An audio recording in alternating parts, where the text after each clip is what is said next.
Y nos vamos con otras cosas. Uno de los fundadores, literalmente lo recuerdo como de los primeros años de este programa, de Atando Cabos, fue Ignacio Rodríguez Reina, periodista hoy independiente, que escribe en el Universal Portada una investigación que me parece muy interesante porque además de dónde vienen los datos.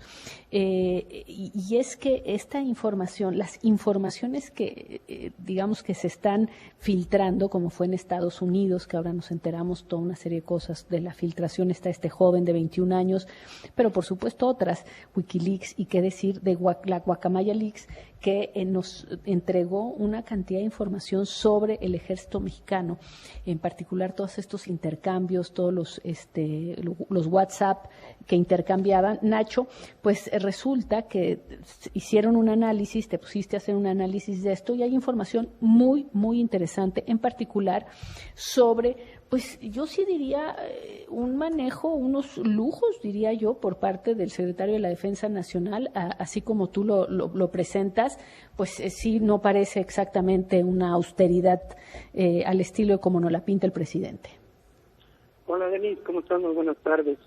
Pues sí, yo creo que fíjate que revisamos cientos de correos de Guacamaya Leaks, que hasta el momento hay que decirlo porque yo creo que hay que darle certeza a la gente. Ninguna de la información de Guacamaya Leaks pues ha sido desmentida ni desacreditada. Nada, en realidad, y es nada. importante, nada. Y han sido muchos temas, ha habido temas de abuso sexual, de denuncias, de cartas, o sea, todo hasta el momento de lo que se contiene en esa información que se hizo pública no ha sido desmentida efectivamente. No. Entonces, justo trabajando, revisando, porque hay que decirlo, son cientos de miles de correos. Pues encontramos, para empezar, digamos, primero un viaje. Entonces nos llamó la atención que en general dos cosas: siempre viaja con su familia, con la esposa, con el hijo, con la hija, con la nuera, con la nieta, con la consuegra, con las amigas de la esposa, y que en muchas ocasiones pues son los jets del ejército, los jets que utilizan para el traslado del secretario de la Defensa, y la gran mayoría de las actividades nada tienen que ver con asuntos oficiales. O sea, son viajes con familia, con cercanos a la familia, pagados por la Secretaría de la Defensa Nacional, sí, en algunos casos incluso utilizando aviones de la Secretaría de la Defensa Nacional.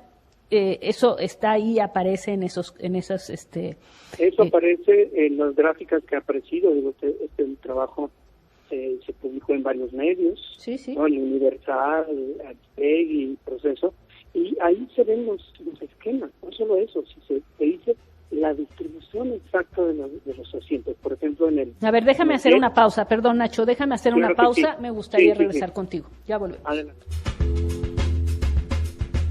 Estamos aquí atando cabos, platicando con Nacho Rodríguez Reina de una investigación que fue publicada en el Universal, pero también en otros medios, y que se basa, como nos lo estaba diciendo, en pues los documentos, literal, los documentos que parte de los correos que se hicieron públicos por el Guacamaya Leaks. Me decías, se investigaron muchos, de repente les saltó uno de los viajes que se narran ahí del secretario de la Defensa Nacional con la familia, etcétera, utilizando un avión de la Secretaría de la Defensa Nacional, y se metieron ahí a buscar más y encontraron más.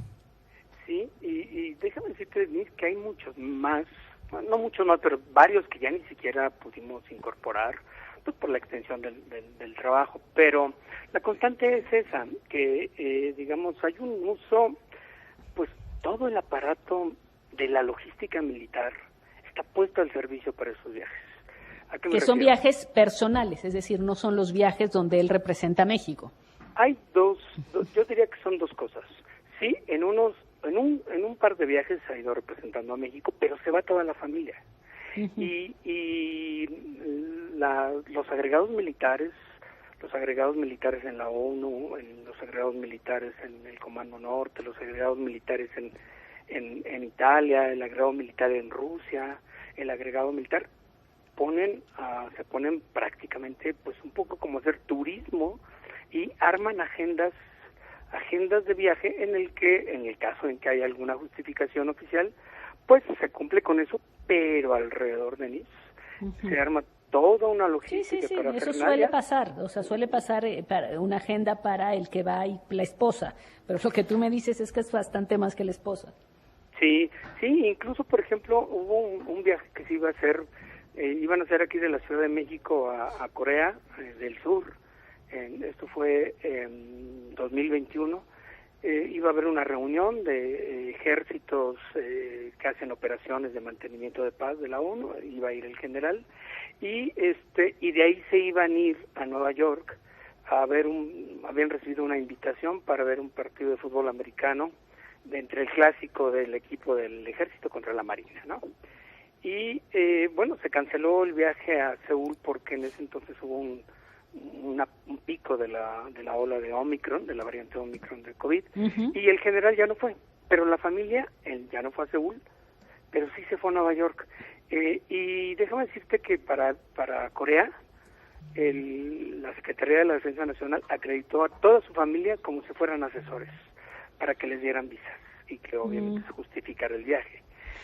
Bueno. Y luego, pues, cometieron, pues yo diría que una cantidad de un poco de excesos y que hablan, pues, como que la austeridad republicana en la Secretaría de la Defensa, pues es un concepto bastante relativo, ¿no? Mira, estaba yo recordando, mientras lo leía, este escándalo al inicio del gobierno de Peña Nieto. ¿Te acuerdas del secretario de era el la de la Comisión Conagua, Nacional ¿no? del Agua? Era el de la David Comisión Korenfeld. Exacto, David Korenfeld, que se le vio utilizando el helicóptero y subiéndose al helicóptero de la Conagua con su esposa y su hijo para llevarlos al aeropuerto, y además él lo usaba para ir a su oficina, en fin, y le costó el puesto, y es mucho menor que esto. Sí, y por ejemplo hay un viaje que también me llama mucho la atención por el costo. Hubo un viaje así le llaman en los correos, del grupo familiar. Son 7 personas adultas que corresponden más o menos al mismo número de personas y de familia que va, y una menor que es la nieta es una pequeña nieta que tiene el general. En 14 días, porque además está súper detallado en los cuadros, se están publicando ahí también en Mexicanos contra la Corrupción, que hicimos la investigación en alianza con ellos, todo el desglose de los gastos. Solo en 14 días de estancia en hoteles y trenes de alta velocidad entre ciudad y ciudad, se gastaron 2,5 millones de pesos. Porque eligieron hoteles súper exclusivos. Por ejemplo, literalmente un palacio en Roma, uno que se llama Anantara Palazzo. Ahí por 3 o 4 días gastaron 500,000 pesos solo en hospedaje. En Venecia se fueron al San Reggi, que es carísimo. En fin, y bueno, pues unos ya más o menos se gastaron como 176,000 pesos diarios solo en hospedaje. Y pues, sí. Si tú me dices, pagado por es que estoy viendo el Anantara, pues sí, francamente. Y esto todo pagado con recursos públicos. Pues mira, no sabemos. No hay una factura, claro, pero toda la logística, y además ese viaje se lo enviaron al correo personal del secretario, el que él revisa, para que lo aprobara. No hay porque una tenemos factura. Solamente correos, no tenemos otra cosa. Exacto, o sea, son los correos de la comunicación. Pero bueno, en todo caso sí es el uso del avión y el uso de toda la infraestructura y logística de todo el ejército. Como una agencia de viajes. Sí, exacto. Sí, exactamente. Bueno, entonces, pues son los interesante la verdad, porque insisto, lo de Korenfeld se queda chiquito. No, bueno, yo creo que sí, es una cosa muy pequeña. Bueno, le costó el trabajo, ¿te acuerdas? Le costó el puesto, o sea, y estamos hablando del gobierno de Peña Nieto, o sea, no es precisamente el de la lucha contra la corrupción. No. Y fíjate que también en viáticos el ejército gasta muchísimo. Unos datos ahí en la Plataforma Nacional de Transparencia, ese sí no fue en los Guacamaya, pero en la plataforma encontramos cuánto le dan al general para los viáticos, que además nunca se van a transparentar porque siempre argumentan una excepción por seguridad nacional. Pero bueno, prácticamente los viáticos son 300,000, 400,000 pesos, 350,000. Y, por ejemplo, un dato que sí encontramos fue lo que se ha gastado en viáticos al extranjero, la Sedena, en el 2022, pues es bastante dinero, son 480 millones de pesos. Sí, ahí es más difícil juzgar porque pues es más complicado saber. Sí, no sabríamos. Yo creo que en este caso sí es más interesante el tema de esto de la familia, de los aviones, etcétera. Pero bueno, pues vamos a ver. Creo que sería interesante ver si hay una reacción en la conferencia de esta mañana, de alguna mañanera, que le pregunten al presidente, y creo que sería muy interesante escucharlo porque pues sí, no es una cuestión de seguridad llevar a toda la familia en el avión de la Secretaría de la Defensa Nacional. Pues te agradezco muchísimo. Muy interesante, creo que seguirán encontrando ustedes y muchos otros periodistas mucho en esto, porque son muchísimos y muchísimos correos que pues pueden, como eso, de repente encuentras algo, lo jalas, es un hilito, un viaje, qué raro, a ver el hilito, y lo empiezas a jalar y encuentras muchas cosas. Pero bueno, te agradezco, dime. No, de nada, 30 segundos para decirte, es muy importante, mira, en los correos sí hay cuestiones de seguridad nacional y yo creo que los periodistas hemos sido muy cuidadosos, muy cuidadosos en no exhibir ni exponer esa información, digo un poco para, tú sabes, la descalificación que luego se hacen de trabajos críticos. En realidad hemos sido muy cuidadosos y creo que ahí hay una cantidad de cosas que serían realmente... Bueno, la verdad, y ahí es una cosa que tampoco es para que lo feliciten a uno, es lo que nos toca hacer, o sea, ser responsables con esa información, como están siéndolo, la verdad, los periodistas en Estados Unidos ante semejante fuga de material de información de inteligencia en Estados Unidos, como la que acaba de ocurrir, y bueno, pues si se pusieran a poner cualquier cosa, obviamente ahí ponen a personas en peligro, a colaboradores en peligro, en fin. Pero bueno, te agradezco muchísimo, gracias. Gracias, Denise. Hasta luego. Un abrazo. Gracias.